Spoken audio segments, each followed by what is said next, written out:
episode of A Taste of Old Colony History, we are digging into some Polish-American heritage and one of the recipes from our current exhibit, We Are What We Eat. It's a recipe from the Brickhouse School cookbook, and it is for Babci's ribs, and we're pairing that with a Polish beet salad. Let's get cooking.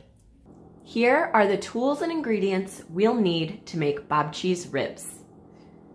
We need 3 to 4 pounds of pork spare ribs or loinback ribs cut in pieces, 1 lemon thinly sliced, 1 large onion thinly sliced, and then for the basting sauce, we need 1½ cups of water, 1 cup of ketchup, a 1/3 cup Worcestershire sauce, a teaspoon of chili powder, a teaspoon of salt, and 2 dashes of Tabasco.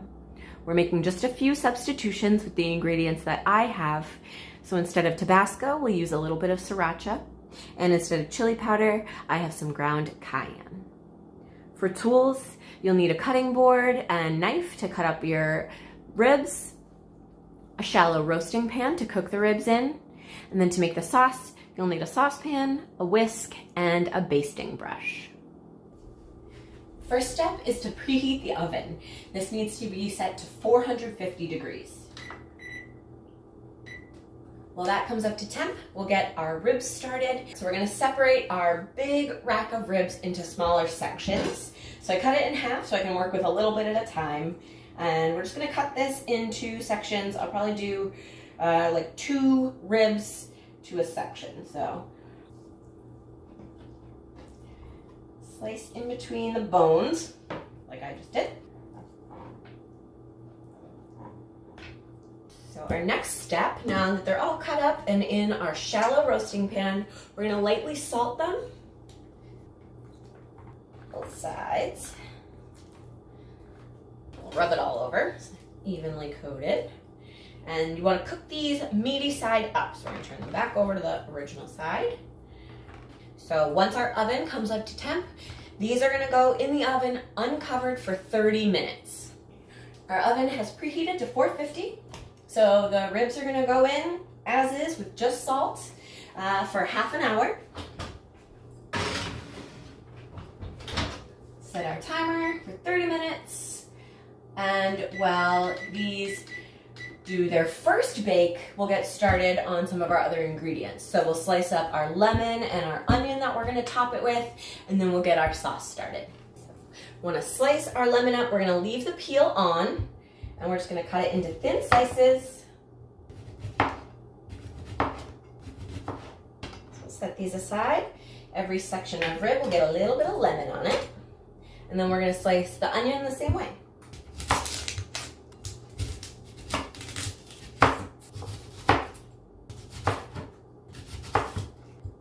It's about as far as my knife skills go, so there we go.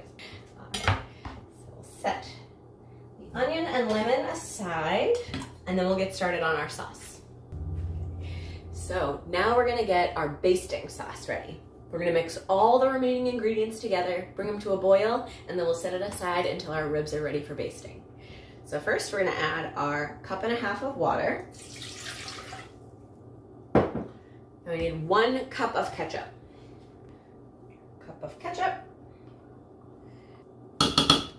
There's a little bit under, so I'm gonna add a teeny bit more.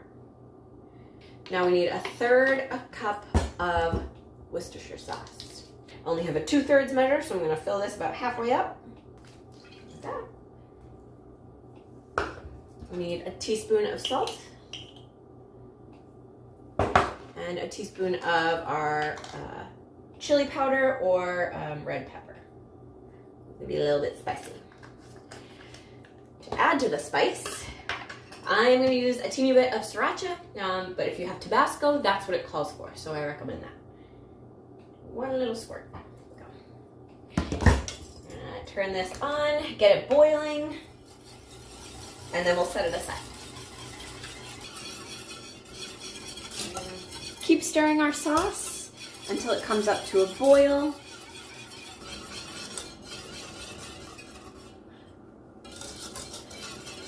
Almost boiling. Smells great.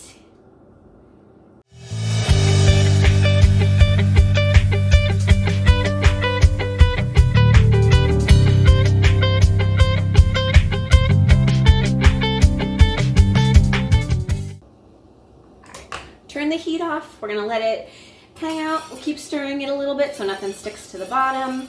And then we will see this again when our ribs are ready.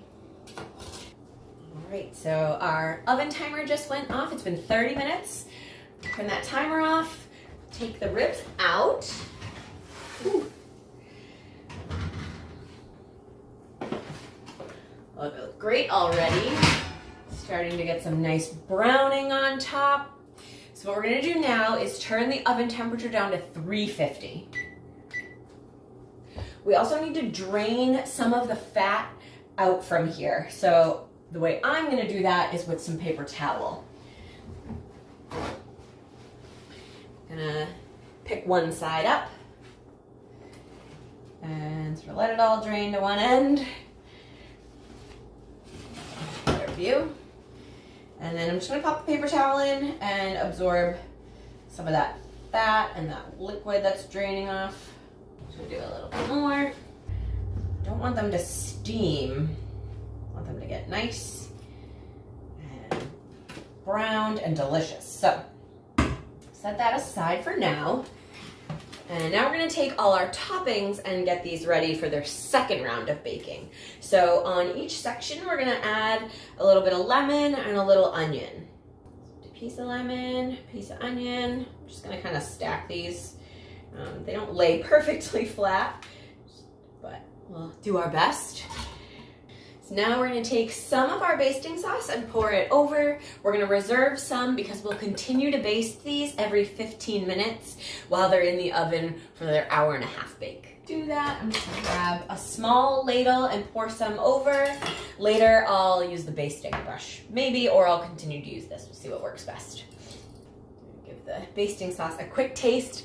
It smells amazing, so I'm hoping it tastes just as good. It's that perfect sweet and spicy.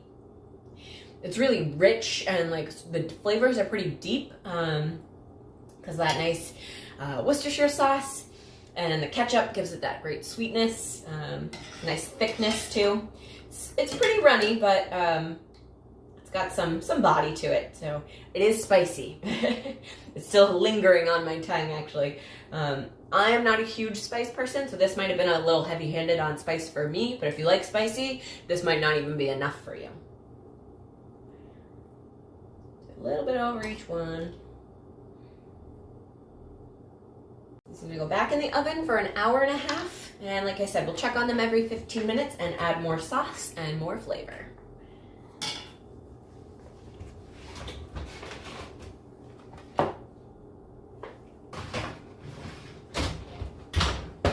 All right, our ribs have been in the oven. It's just under 20 minutes. We're gonna take them out and give them their first baste. They smell awesome. Pour a little over each rib. Back in the oven they go.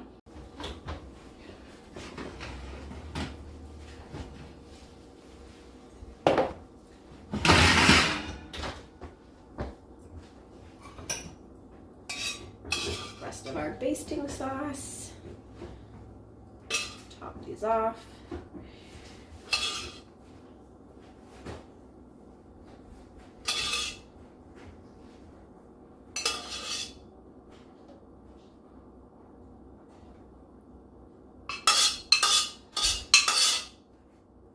Back in the oven they go.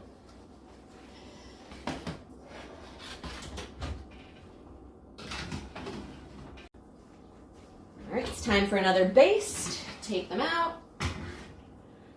Smell good, very hot. So we're just gonna use some of the liquid from underneath to make sure they stay nice and hydrated. My basting brush. They'll go back in the oven for the last 26 minutes. I'll do another baste, probably in about 10.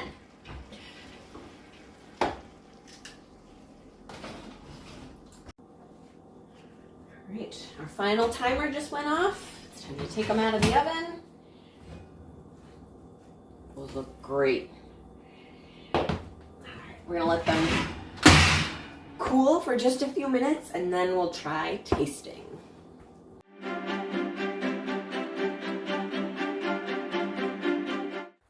Here are the tools and ingredients we'll need to make our Polish beet salad. We need 3 medium beets, 1/4 of an onion, 1 teaspoon of oil, the juice of half a lemon, a pinch of salt, half a teaspoon of sugar, and half a teaspoon of white vinegar. We'll need a cutting board and a knife, a half teaspoon measure, and a vegetable grater, as well as a roasting pan for the beets. So our first step is to prepare the beets for roasting. We're going to set our oven to 350 degrees, and then we need to cut off the stems and scrub the beets clean, get all that dirt off of them before they go into the roasting pan. Cut the tops off. They don't have to be perfect yet. You can leave a little bit of the stem, and if there's any root at the bottom, you can leave those there. They're fine. You can eat the beet greens. You can use those in other recipes. And I'm just gonna give these a quick scrub, and then we'll put them into our roasting pan. So we're all nice and clean. I'm just gonna wipe out the roasting pan, and they're gonna go right in here. Once our oven comes up to temp, once it's up to 350, we are going to put the beets right in here and then right in the oven for 1 hour. Then they'll come out, they'll cool, and we'll peel them and get ready to turn them into beet salad.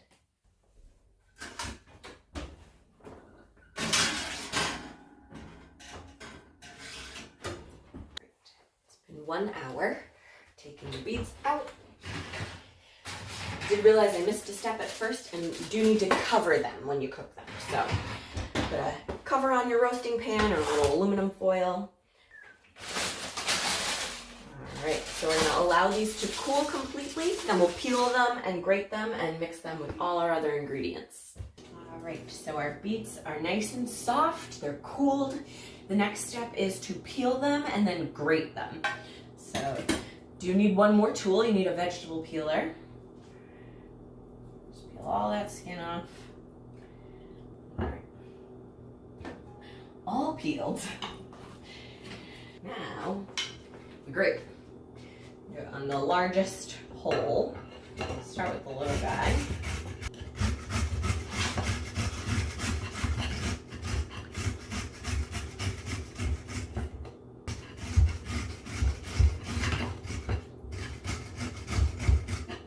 Beautiful grated beets. Color. Color is gorgeous. It's my favorite thing about beets, but I think my hands are gonna look like this for a few days. So there is our big pile of grated beets. I'm gonna wash up.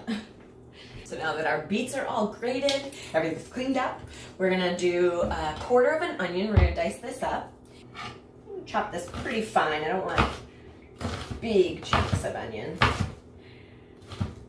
Then we need the juice of half a lemon.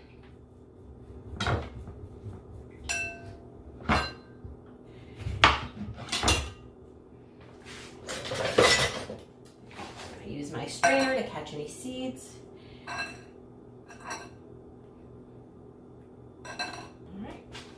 some lemon juice. I'll add in the remaining ingredients. So we need half a teaspoon of sugar, a pinch of salt, 1 teaspoon of oil, and then a half teaspoon of white vinegar. Give this a little mix. Now we're going to add in our beets.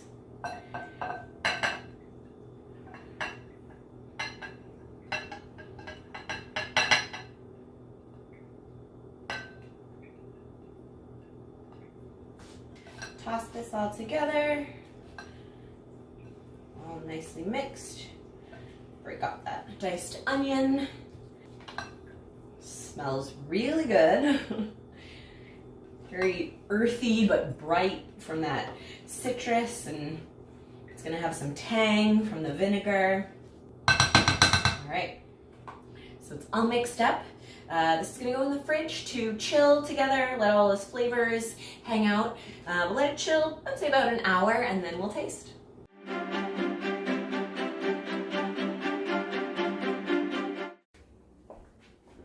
All right, our Polish beet salad has been chilling in the fridge for an hour, so now it's time to officially taste test.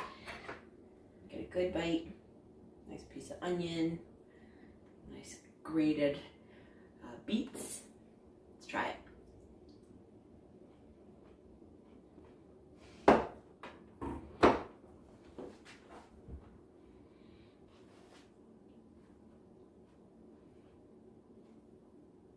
It's tasty, mostly beets. There's a little bit of onion, but you can't really taste any, like we didn't really add a ton of sugar or vinegar, so you don't really get those flavors that much. It's mostly just the beets. So if you really like beets, this lets them shine. It's not super cold yet, so I think I would like it to chill a little longer. I think it would be a little tastier. But overall, I like it. I don't know if I would make it again, or maybe not make this much, because no one else in my house likes beets. But if you have a house of beet eaters, this is tasty, and I think it's a really nice side for the ribs that we made. It's earthy, it's a nice vegetable, it's got good flavor in there. Definitely the raw onion kind of lingers, so if you aren't a big fan of that, you might not like that, but I like onions.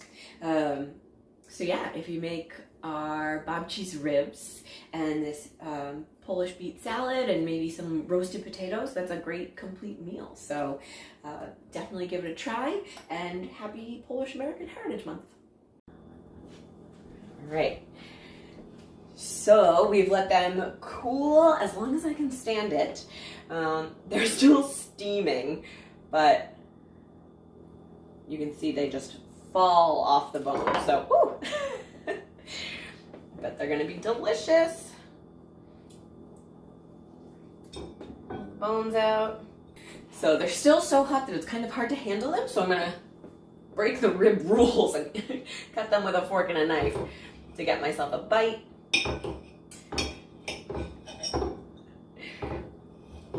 Ribs are the ultimate finger food, but great. Nice cooked through. They look really tender and juicy. We saw those bones fell right out very easily, so it's official. Taste test.